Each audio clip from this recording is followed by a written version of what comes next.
안녕하세요. 안녕하세요. 정말 오랜만에 뵙습니다. 네, 정말 오랜만에 뵙습니다. 네, 사실 저희가 중간에 한번 촬영이 더 있었는데 아, 그러게요. 네, 피치 못할 사정으로 네, 눈이 다 녹았네요.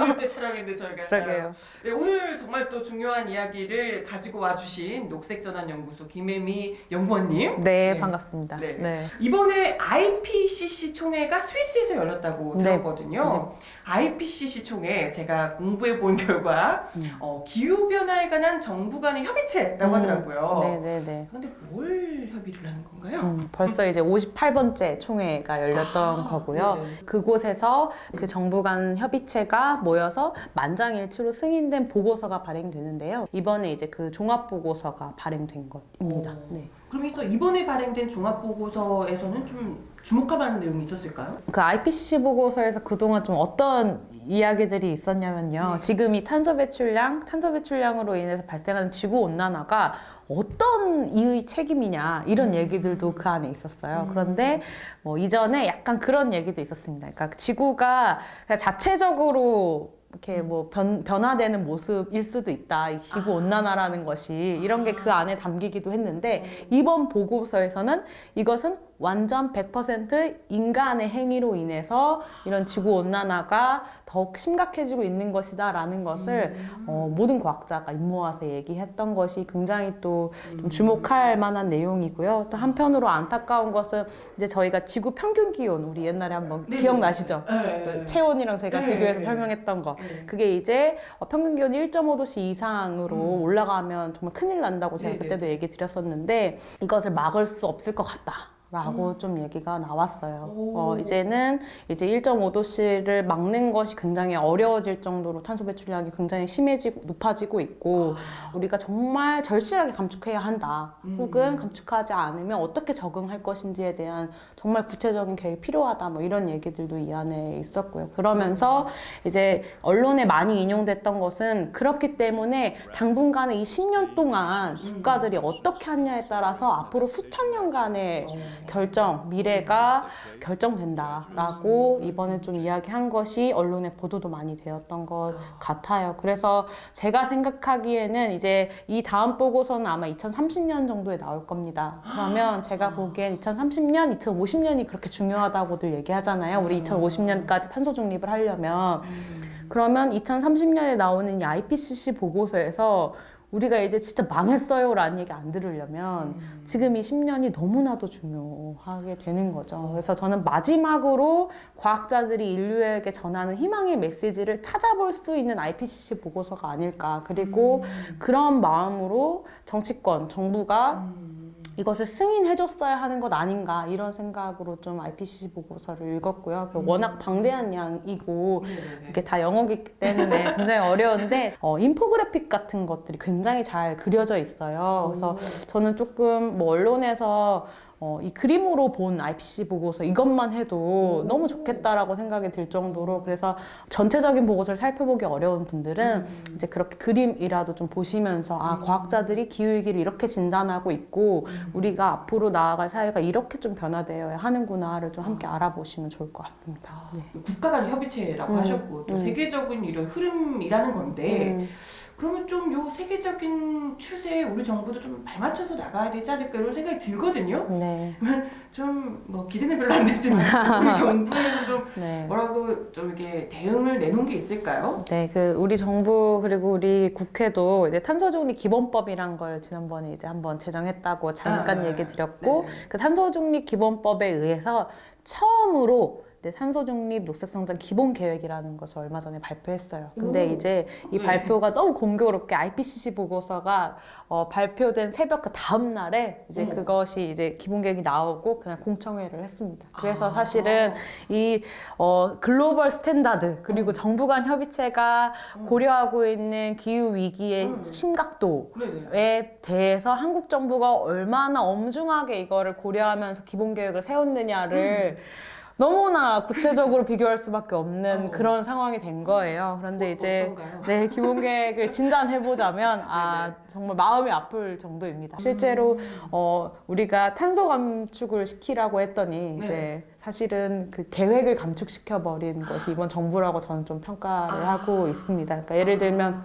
기본 계획이 나오는 건 거의 20년짜리 장기 계획이 나와야 하는데요. 그냥 2030년 정도까지의 계획을 거의 수정한 것으로밖에 보이지가 않아요. 그리고 실질적으로 우리가 많이 감축해야 될 부분이 산업이라고 이야기를 하고 있는데 산업 부분의 목표도 사실은 많이 깎아버렸습니다. 그 산업 부분에서 감축해야 할 실질적인 탄소 배출량을 감축하는 대신 어디서 감축하겠다고 말을 하고 있느냐? 우리가 이제 CCUS라고 이야기하는 탄소 포집 기술이라는 게 있어요. 이제 공기 중에 이제 탄소가 돌아다니잖아요. 저희가 얘기하면서도 이산화탄소가 나오고 공장에서도 배출되고 그럼 이것을 쇽쇽쇽 잡아서 이제 땅에 묻거나 뭔가를 새로 만들거나 이런 이게 포집 기술이라고 하는 건데 사실 이게 아직 상용화가 되어 있지도 않아요. 지금은 이제 아예 감축량이 잡히지 않기 때문에 당연히 감축 목표에도 이렇게 짝대기 그어져 있는 그런 모습이거든요. 그런데 2030년 앞두고 2029년에서 30년도에 거의 3배가량 줄일 수 있다. 뭐 이런 식으로 얘기하고 있어요. 근데 이걸로 감축하겠다는 것이 이제 1번이고 두 번째는 국제 감축량을 만들겠다라는 건데 이제 다른 나라에 뭐 투자를 한다거나 혹은 다른 나라의 감축량으로 우리가 함께 감축을 하는 이런 식의 이제 약간 꼼수라고 말할 수밖에 없는 방식으로 조금 기본 계획이 나와서 이제 많은 환경단체와 시민사회에게 공분을 샀습니다. 걱정이네요. 네, 걱정입니다. 그러니까 지금 이 탄소 배출량을 또 다시 다 미래 세대에게 전가하는 방식인 거고 모든 골든타임을 다 놓칠 거예요. 그리고 우리도 잘 아시겠지만 이것이 미루면 미룰수록 나중에 책임져야 할 무게는 정말 감당하기 어렵습니다. 그렇기 때문에 지금 당장 시작해서 감축량을 진행을 해도 모자란데 이제 사실은 이렇게 많이 늦은 상황에서도 계속 지연시키는 방식으로 이 탄소 문제를 대응하는 것은 지금 이 정부가 하고 있는 일은 그냥 무능한 영업사원의 실수가 아니라 정말 국가를 위기에 빠뜨리는 지도자의 모습이라고밖에 저는 보이지가 않아요. 네. 너무 가슴 아프네요. 네. 그렇게 말씀을 하시니까 겨우내 굉장히 좀 논란이 됐었던 그 가스 인상, 전기요금 인상 이게 이제 문제였었는데 이에 대해서 이제 윤석열 정부도 나름대로의 대책을 내놓긴 했었는데 이에 대해서 좀 어떻게 보셨는지. 정책이라는 것이 거의 사실 지금 없고요. 그러니까 날이 따뜻해지니까 다시 조용해진 거고 제가 보기엔 이거 이제 겨울에는 가스요금 문제가 굉장히 컸지만 이제 여름에 더워지기 시작하면 전기요금 똑같이 문제가 될 것 같아요. 특히나 올해 여름에는 엘니뇨 현상까지 있을 거라고 과학자들이 관측하고 있어요. 그러면 굉장히 더운 여름이 될 거고 7, 8월에 피크 현상 오면 저는 이거 정부가 어떻게 감당하려고 이런 일을 벌이나 그리고 그러다 보니 지금 한전 관련해서 민영화 문제라든지 이런 것까지 같이 언급이 되고 있어서 이 지금 갈등이 더욱더 복잡해지기만 하겠다. 뭔가 해결되는 것이 없고 그래서 좀 마음이 좀 안타까운 부분이고요. 그리고 저는 이 부분에 대해서는 사실 국회에서 해결해줘야 되는 부분들도 분명히 있거든요. 입법으로 예를 들면 우리가 이제 전기요금이나 가스요금이 인상되면서 충격을 받는 저소득층이나 취약계층들이 있잖아요. 그럼 이분들을 어떻게 이 문제를 해결할 수 있는지 이런 것들은 사실 법안으로 다 마련이 되어야 하는 건데 사실 국회에서도 이것과 관련해서 토론회는 열었지만 이것을 얼마나 진지하게 법안이나 혹은 생활정치의 문제로 가져와서 해결하려고 노력했는가에 대해서는 저는 좀 판단하기가 어려운 것 같아요. 지금 걱정이네요. 벌써 지금 그때도 무대책으로 이렇게 넘어갔는데 이번 여름에는 또 어떻게 힘든 시간을 보내야 할지 결국에는 또 말씀하신 것처럼 또 이게 돈 없고 힘 없는 사람들이 더더욱 힘든 시간을 보낼 수밖에 없기 때문에 우리가 더 바짝 긴장해서 이분들에게 또 대책을 미리부터 좀 마련해 놓으라고 좀 할 필요가 있겠네요. 네, 그래서 뭐 에너지 바우처 같은 현금성 지급도 필요하겠지만 실질적으로 그 사람들이 살고 있는 집 자체, 주거 공간 자체를 전환하는 일도 너무나도 중요한 상황입니다. 왜냐하면 난방 효율은 사실 어떤 집에서 살고 있느냐에 따라서 너무나도 달라지거든요. 그래서 또 다시 올 여름에 좋지 않은 주거 공간에 에어컨 하나 설치해 주는 걸로 선풍기 한 대 보내주는 걸로 할 일 다 한 것처럼 하지 말고 실질적으로 이 사람들이 살고 있는 최소한의 보호받아야 할 공간이 어떻게 마련되어야 하는가에 대한 전 근본적인 고민을 우리 국회와 또 정부가 해야 하는 역할로 보입니다. 지금 시간이 별로 남지 않았다는 생각이 드네요. 벌써 이렇게 더워가지고. 사실 윤석열 정부가 그래도 뭐 1년 채 남짓 아직 안 됐긴 했지만 그래도 이제까지 했던 걸 보시면 이게 좀 에너지 정책 관련한 기조가 좀 어떤지 그래도 좀 평가를 하실 수 있지 않을까 싶어요.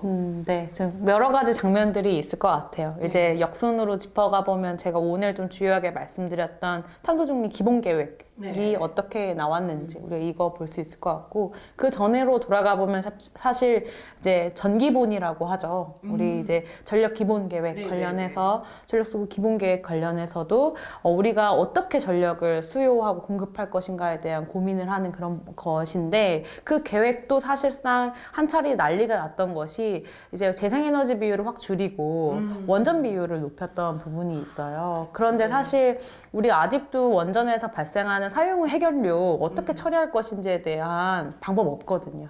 네, 그렇기 때문에 사실 원전이 안전하고 저렴하다고 말은 하지만 이후 처리 비용에 대해서 고민하지 않기 때문에 그런 거고, 네. 그래서 이렇게 이런 에너지원을 대하는 이제 정부의 방식도 그걸로 한번 봤고요. 그 다음에 이제 그 전으로 돌아가면 우리 이제 12월에 예산 계획했을 때, 정부에서 예산 계획했을 때도 올해부터 사실 우리 이제 탄소인지 예산제도라는 것이 진행되었어야 하는데, 우리가 실제로 배출되는 영역에 이것을 적용해야 그 인지 예산제도를 사용하는 목적이 있잖아요. 그쵸, 그런데 그쵸. 실제로 감축하는 사업에 그것을 적용해서 우리가 얼마나 잘 감축하고 있는지만 보여지게끔 이번에 설계를 했어요. 그러니까 사실 올해 시작부터 단추를 잘못 끼고 질주해온 정부고요. 또 여름에 우리 폭우 왔을 때 결국에 반제 없애겠다, 폭우 대책 하겠다 해놓고서는 감감무소식인 거잖아요. 그리고 나서 이제 얼마 전에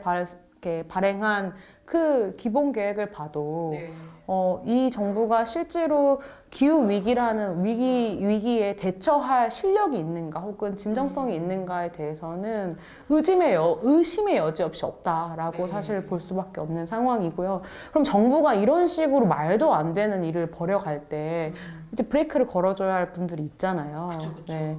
시민들이 거리에 나와서 할 수도 있지만 언제까지 시민들이 거리에 나와서 고통을 호소하겠어요. 맞아요. 시민들이 그 자기 대신에 그 일을 하라고 뽑아놓은 300명의 국회의원들, 그렇죠. 네, 무엇을 하고 있는지 저는 묻지 않을 수가 없어요. 네. 우리 의회가 이런 문제에 대해서 이제 잘 대응하겠다고 기후위기 특별위원회 같은 것을 꾸리기도 하고, 관련해서 이제 토론회도 열고 입법도 하고 이러곤 있지만, 여전히 이렇게 심각한 문제에 대해서 제대로 된 입장을 한 번도 낸 적이 없어요. 그리고 이거에 대해서도 미리미리, 사전에 이런 일이 터지고 나서 질책만 하는 것이 아니라 시민들에게 이런 일들이 벌어질 것이니 우리가 이렇게 대응하겠습니다라고 선도적으로 얘기했었어야 하는데, 사실 그런 모습을 찾기가 어려운 게 지금 의회입니다.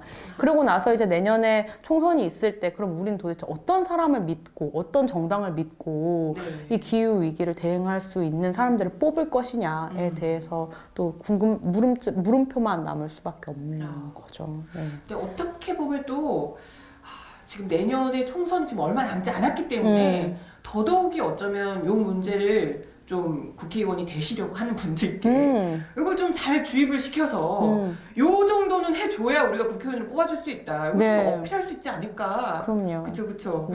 우리가 좀 더 많이 혜미님이 좀 더 애를 써주셔야 압박을 막 해주셔야 되지 않을까. 네, 아무튼 오늘도 말씀 감사드리고 다음에는 또 제발 좀 좋은 이야기로 그러게요. 좋겠는데. 네, 저도 윤석열 대통령 칭찬하는 거 한번 찍는 게 소원입니다. 소름. 소름. 네. 부디 그런 일이 발생할 수 있기를 네. 간절히 바라면서 오늘 말씀 감사합니다. 다음에 뵙겠습니다. 감사합니다.